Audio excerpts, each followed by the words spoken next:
Okay, so let's move forward to 40. 40 is another beautiful Virgo type of activation. So it's also a sacred seal. So as we had the sacred seal in the Leo, we have one here too. So activations that are also seals, I find they are a bit more provocative. So 40, I find 40 is a lot about the sacred work. Last year I wrote an article about this. I named it the name, all of it, but anyway, it was being in love with the holy work or something like that. And I find that the Virgos usually love their work. As you said, they put themselves being of service, and they just love their work, and they just love working. Even if they're tired, sometimes they just love working. 40, I find it's a very interesting one. I just finished contemplating, you never finish contemplating, but anyway, I finished a week of contemplation with it. I find 40 to be, going from being exhausted to just having that strength to say no. When no is no, it's no for 40. And what I find interesting, I think we have the 29 that is the yes, and 40 that is the no. We have the power of yes in 29, and we have the power of no in 40. I find that 40 just knows, okay, I can work this for you, or I can be of service this much, but no, this stops. It's too much, or it takes too much of my energy, or I'm just not guided in that direction. And it's my attraction, 40, and my only sacred seal in the profile. And I really felt its energy in my life so many times. And I really liked what Richard said about it. It's the trimming. 40 needs to do a lot of trimming. And here I find it's the Virgo type of gardener in a way. I have to clean my garden, to trim my garden, my inner garden, because otherwise I will be exhausted. It's like putting energy and working in too many different areas, and 40 needs to be concentrated and to be aligned with the divine will and the divine power. So it's an amazing key. If you have it, do your job as a healer. It's a beautiful one. It's very much connected to the body, to the line one. Amazing key. I'm just in love with it. And the sacred work, I think that's very important here. I put my will and I put my force into working and providing for people, and that's the beauty of it. How do you see it? Yeah, we call it the father, and it doesn't have to be masculine, but we call it the father because the 37 and the 40 often, that's a tribal channel that we often see like that. And it's that beauty of a father that you can really trust, and I can say, so I grew up in Sweden with a Swedish mom and a Spanish dad, and he was different. And he's a little bit more spicy, I guess, than Swedish men in his own way. And I mean, today I'm more attracted to men that are more like my dad than to men that are Swedish. But I remember as a child, like I looked at those dads that spoke like perfect Swedish. My dad didn't speak perfect Swedish, but I spoke Spanish to him. And they felt so trustworthy, and they were like doing the things the way, they were committed to the family and working for the family, and like being that father that you can really trust will provide, and that you can really trust, like gives their word that they're going to do something and they do it. That's very Swedish, but that's something that still today, I can really appreciate. And something of what you said, it's like what I've seen in clients, because of course with the 40 there is always going to be at least a period of life or a situation where you have come to that exhaustion. And so what I see is that the 40 often learns to say no to the outer world, and they think like, finally, after this many burnouts, I learned to say no.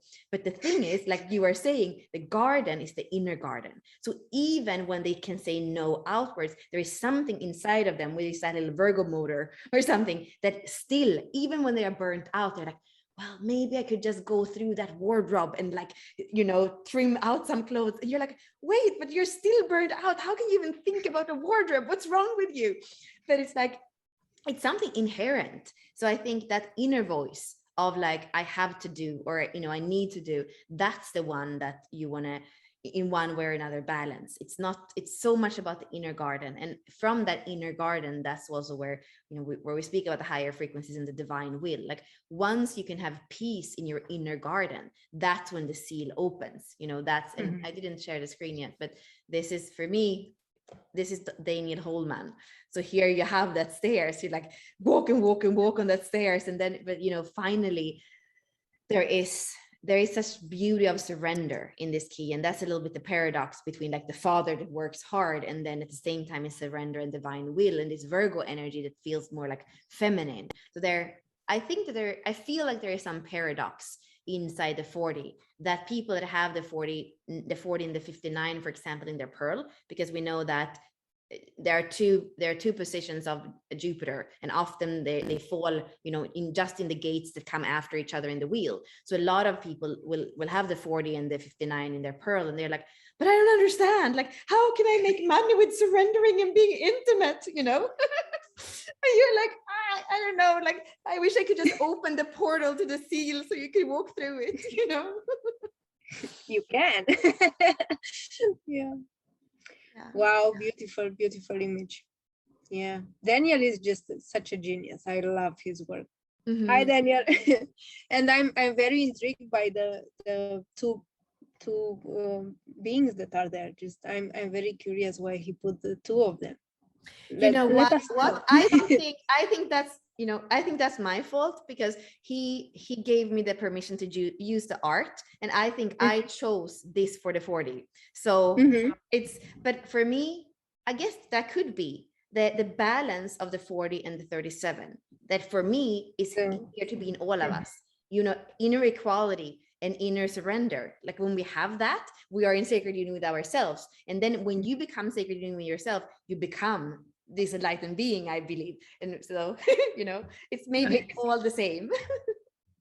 Beautiful, beautiful one.